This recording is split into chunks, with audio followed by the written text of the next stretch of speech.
इस video class में Bihar board के कक्षा 6 के हिंदी के अध्याय 11 के सभी प्रश्न उत्तर करने वाले हैं। तो वीडियो को पूरा देखिएगा और वीडियो अच्छा लगे तो वीडियो को लाइक करके चैनल को सब्सक्राइब कर दीजिएगा। और इस क्लास का पीडीएफ टेलीग्राम पर मिल जाएगा, जिसका लिंक डिस्क्रिप्शन बॉक्स में है। तो चलिए वीडियो को शुरू करते हैं। अध्याय 11 है सरजू भैया। इसका पहला प्रश्न है, सरजू भैया को जिंदा दिल क्यों कहा गया है? तो इसका उत्तर होगा, सरजू भैया को जिंदा दिल इसलिए कहा गया है क्योंकि वे दुबले पतले गरीब होते हुए भी मिलनसार, मजाकिया, हंसोर, दयालु तथा परोपकार करने में सदैव तत्पर रहते थे। 2 नंबर प्रश्न है, लेन देन के व्यवसाय में सरजू भैया क्यों सफल नहीं हो सकते थे? तो इसका उत्तर होगा, लेन देन के व्यवसाय में सरजू भैया इसलिए सफल नहीं हो सकते थे क्योंकि उनमें तना करुणा दया था कि रुपया लेने वाला जब उसके सामने आंसू बहाने लगता तो दयावश उससे मूलधन भी नहीं मांगते थे। अतः ऐसा व्यक्ति लेन देन के व्यवसाय में कभी सफल नहीं होता। 3 नंबर प्रश्न है, चतुर, फुर्तीले और काम काजू आदमी होते हुए भी सरजू भैया सुखी संपन्न क्यों नहीं रह सके? तो इसका उत्तर होगा, सरजू भैया चतुर, फुर्तीले और काम काजू आदमी होते हुए भी सुखी संपन्न नहीं रह सके क्योंकि सरजू भैया के दूसरे के काम से ही फुर्सत नहीं मिलती थी। किसी के घर में कोई बीमार पड़ा तो वैद्य या डॉक्टर बुलाने का काम सरजू भैया करते।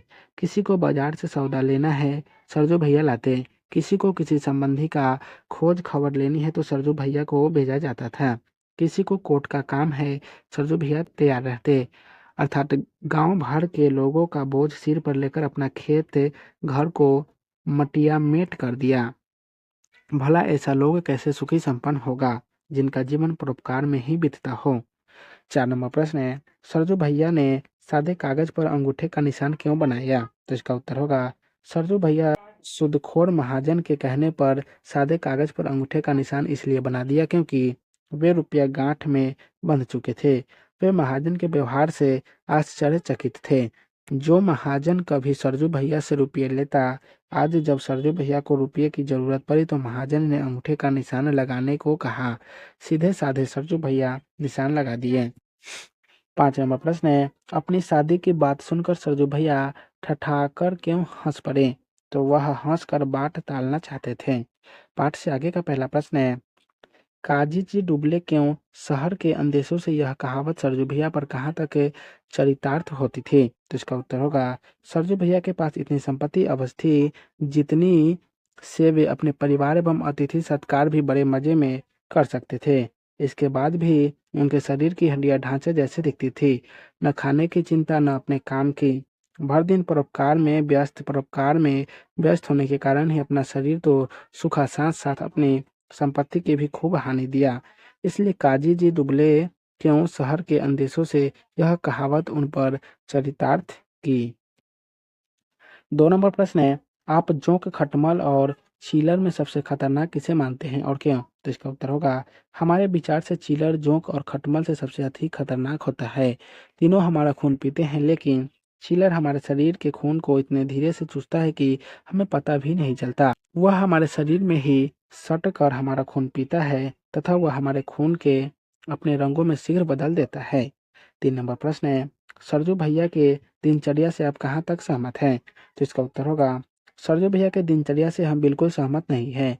उनका कोई दिनचर्या नहीं है। दिन रात जो दूसरे के काम काज में व्यस्त रहकर स्वयं को सुखा ले तथा अपनी संपत्ति को भी हानि पहुंचा दे, ऐसे व्यक्ति की दिनचर्या से कभी भी कोई व्यक्ति सहमत नहीं हो सकता।